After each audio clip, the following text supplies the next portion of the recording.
Before I released the first demo for my game RATSHOT, I thought it'd be fun to have a hidden rank for if you beat my best time in a level. I spent a while grinding out these times before release, and I was pretty confident that it wouldn't be found for a while. I mean, I'd been playing this game basically every day for an entire year at this point, and the community was not big enough to have any, crazy elite gamers in it. 6 hours after the demo came out, I had been dusted.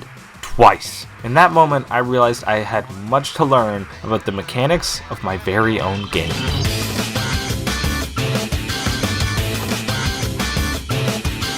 I also just realized I was bad at video games. But anyways, welcome everyone to the RATSHOT devlog. All you smart and handsome newcomers might have realized that a few months ago I released the first demo for my game RATSHOT. There's an insane amount of things to talk about since my last devlog, so you know what? Let's just start everything at the beginning. The launch.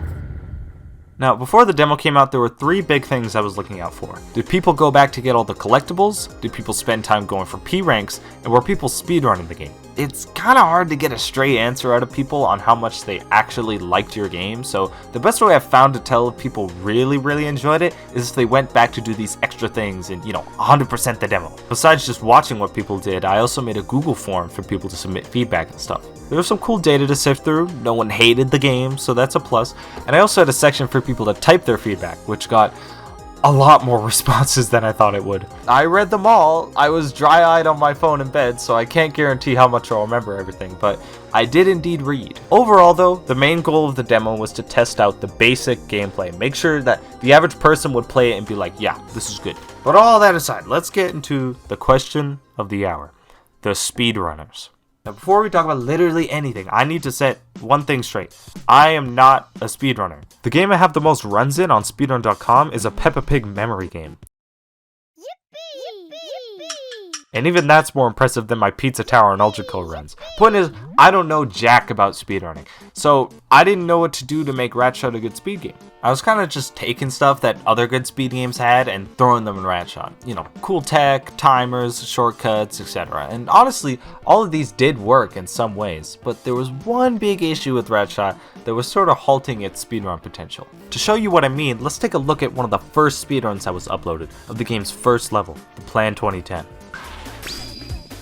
Pause. What the fuck happened? What did Markiplier do to send bro across the screen like that? Stop breaking my game and go back to getting married or whatever. This is what the community has dubbed a nugget boost, promptly named after Nuggety, who discovered it like 4 hours after release. Basically, the trick is just doing a Beyblade and a gunshot at the same time, which combines their momentum and sends you hella far. Why can this happen? RATSHOT doesn't have a state machine. Every programmer watching just threw up in their mouth. If you non-programmers want to throw up too, feel free to pause! I was actually pretty excited by nugget boosting at first. I mean, it's always cool to have some speedrun tech that doesn't actually take much work from me. But if the game stayed like this, then the speedrun would quickly become who can do the most frame-perfect inputs in a row. My evidence? Yeah, that's exactly what it became. And yeah, you guessed it, that's how speedrunners perfected my level in 4 days. There was pretty much nowhere to go from here, and the fact that sub 30 had just been achieved did not help this fact either. So, time to fix this. What are we gonna do? Well, first things first, let's add a state machine. Okay, cool. We've eliminated all the community's work in discovering speedrun tech in one fell swoop, but the issue still remains. How can we raise the skill ceiling past what it was in the demo? To do that, we're gonna have to direct our attention to the elephant in the room, Circuit Breaker. It's not like speedruns for this level were non-existent, but this level as a whole was nowhere near as popular as the first. Not to mention it was the least favorite of the bunch according to the survey. There are a few reasons for this, but the main conclusion I've come to is that the level lacked player control. Real quick, let's just check out a 2-second segment from each level. Okay, how about another? Now, obviously this is cherry picking, but the player isn't doing anything in Circuit Breaker. These zip lines were really fun in the casual playthrough, but they created these gaps where the player's basically just waiting to be able to do something. Now hold that thought and check out this feedback I got after someone played through the demo. It just felt sort of sauceless, like at best when you do keep the flow, it feels more like an auto runner than anything. Also remove the knife. There's a lot to this, but the thing that stuck in my head here was the word auto runner. Auto runner. Auto runner. Why would the game feel like an auto runner? What makes a game not feel like an auto runner? Well, then there's this, the stomp move. I don't like it a whole lot. I feel like when a game adds stomp move to games, they kind of remove good gameplay because the stomp makes the game less of a fast platformer and more of a rhythm game. Okay, yeah, they forgot some punctuation, but besides that, they actually bring up a really good point. The game can feel almost like a rhythm game in the sense that there are plenty of moments where you're simply just waiting to press an input at the right time. And what's the main gameplay of auto runners? Automatically running, doing movements when the game tells you to, aka waiting to be able to do something. This is what was cutting off RATSHOT's depth as a platformer, is that lack of player control. Those moments where the series of inputs is obvious and you're just waiting for that time window where you're supposed to be able to perform them.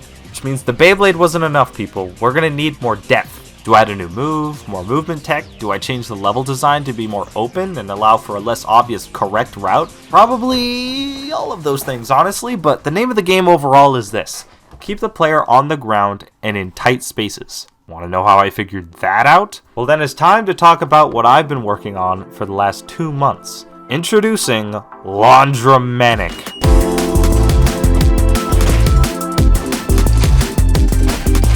Remember last devlog how I talked about how I wanted to get more loose with my ideas to really enhance my creativity? This is that in practice. A giant fucking laundromat, because why not? Because I had so much fun with the idea, it ended up being a lot more ambitious than I originally thought it would be. But looking at the end result, I think this is the direction I want to go moving forward. Designing cool areas is my jam, dude, and I want to use that to make each level feel, really memorable in its own way. Also, some of you may have seen the community post I made talking about how I went on that hot springs trip. Yes, sir, that inspired this. Something about all the green water and stuff and all the pools we went to, it just kind of had a cool vibe. Not to mention another road trip I went on where we had a bunch of hotels that all had this exact same pool area. Yeah, blue level's bound to happen. How did laundry get mixed up into all this? I literally have no idea, but alas, Laundromanic was made and it's now my favorite level in the game. Which means I'm done showing it to you. You gotta wait until the next demo for that, suckers. Okay, back to speedrun talk. We're gonna use beta footage because, we gotta talk about the level. There was one key difference in designing this level compared to the other ones I've made before. The difference being that I'd seen a lot more people play and speedrun my game.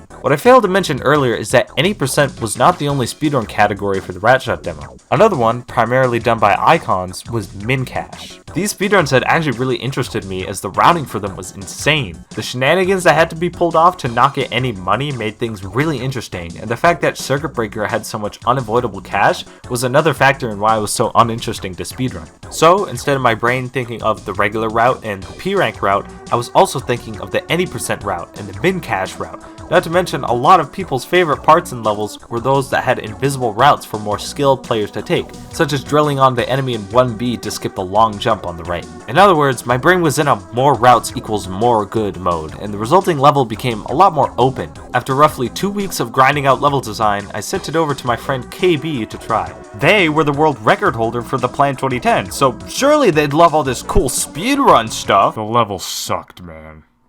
In trying to appeal to everyone, I ended up appealing to people who really like being lost and confused, and not in a good way. Take this section for example. Which way is the right way? Which way has a secret behind it? If you could just go up here and slide while keeping all your bullets, why the fuck would you even bother with this lower section? Unless you were trying to not get any cash. This level was the polar opposite of what was good about the multiple routes in RATSHOT. The parts that people like had multiple routes that were invisible. These were very distinctly visible and very confusing. Not to mention the more open level design made the overall game feel slower. Remember that kind of conclusion I came to earlier where I said keep the player on the ground and in tight spaces? Well, what's the one point in the game where you have the least control if you're trying to go fast? The air! Most of the game's quote-unquote auto-runner sections were parts where the player was in the air, waiting to either land on a platform they're going to, or to be above a trash can they need to drill. That's why super long, spaced-out jumps are by far the most boring parts of the game, and why I needed to make it skippable in the first level. So I fixed her up, walled off those unnecessary pathways, tightened up those long jumps and hallways, and overall just kind of cleaned things up to be more readable and fun. Now that's all fine and dandy, but at best that just means we have another Plan 2010 on our hands. A good level for speedrunning in a game with not the greatest depth to the moveset. We need a new move, and I know just where to start. Let's look again at this feedback from earlier. Also remove the knife. Kind of a weird piece of advice, no? Well, it would be if I didn't also get this advice from someone else. There were 3 main reasons for this. One was that on controller, the slice was very out of the way compared to the other buttons. Easy fix. 2. In a blank room with no interactables, if you want to move around, you will use all of your moves. Except for the slice. It changes your movement in no way whatsoever and basically only exists to kill enemies and break pillars. And so I had come up with my master idea to solve this. The run and gun. When pressed, you'd begin a dash move with Gutter shooting behind him to move. Then, when released, he would do his regular attack. Additionally, if it was used in the air, it would send Gutter down quicker to align with that get on the ground mentality. I proposed it to my friend KB and they were like, yeah, that's cool, but how is it different from the Beyblade? There wouldn't really be a place where you could use the run and gun instead of a Beyblade because the Beyblade would just do the same thing but faster. Despite this, I tried it out anyways, and yeah, they were totally right. My other idea was to simply just reduce all upward momentum when the player attacked, and KB was just like, yeah, that would probably work. It worked so fucking well! You know these kind of jumps where you have to like kind of double back like that? And then you end off and you have all this air time, but, you know, if you drill, it stops your momentum, right? Now we could just attack, and it makes it all so much smoother. You can immediately get on the platform. You'll know what I mean when you play the game, man. KV, you genius! The RATSHOT move kit is saved! Kind of. We still have that third issue to address, and that issue being that in no place other than this attack animation do we see this knife. Now, my OG fans of the devlog will know that this has always been a problem, but honestly, at this point, I think I've made my peace with it. It's a weird animation, I'm not proud of it, but remaking it simply isn't worth it. Nah, I'm just kidding, I totally remade it. Tapped into that Maple Smash Attack goodness too. Rivals of Aether fans, you know what's up. Despite the improvements, I do still think that there's at least one missing piece to the moveset out there that I have to find someday. Maybe something to do with shooting off the ground versus in the air, I don't know. For now though, more depth will do. I've also been experimenting a bit with letting the player keep more momentum, since the game is very often quick to bring you back to base speed, which is super lame, so because of this, sliding on slopes now increases your speed.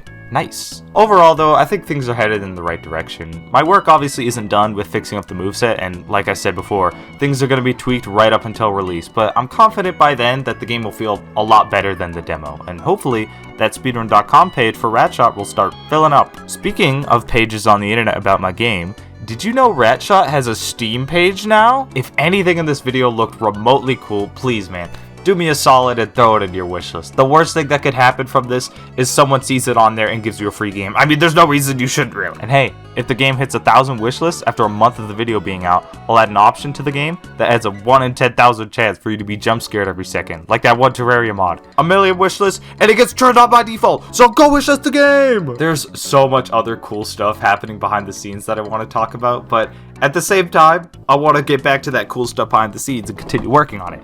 Like, literally, I've not been this motivated to work on RATSHOT since I started it. We're in a fucking golden age. I gotta keep this motivation ball rolling. The current roadmap is to polish up the game enough for a Steam demo, featuring the new Laundromat level. Then it's road to release. No more stopping for demos, just full on finishing the damn game. Hope you guys stick around. Until next time.